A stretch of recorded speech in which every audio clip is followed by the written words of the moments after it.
নামটা জানি কি? লাইলি। তোরে আমার ভাল লাগছে। হোটেল আইস টাকালয়, গুলিস্তান। চেনস না? বেচা কেনার বাইরেও তোরে আমার ভাল লাগছে। তো আমি কি করবো? সংসার করবি? ওই হোটেলে গতর বেশি আমি। হোটেলে কাম ছেড়ে দিবি?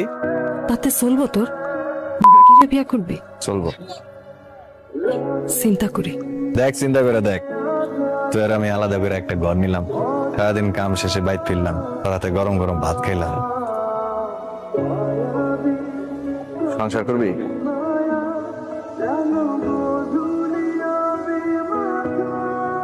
কিছু পাওনাটা আছে, এগুলা লয়া আজকে কাম সেরা দিব। তাহলে তো একটা বড় দেখা ঘর দেখতে হয়। তুই কি দেখবি তুই জানো। আমি গেলাম। তাহলে আজকের থেকে কিন্তু তোর দেওয়ান সব আমার। আজকাতে না কালকাতে।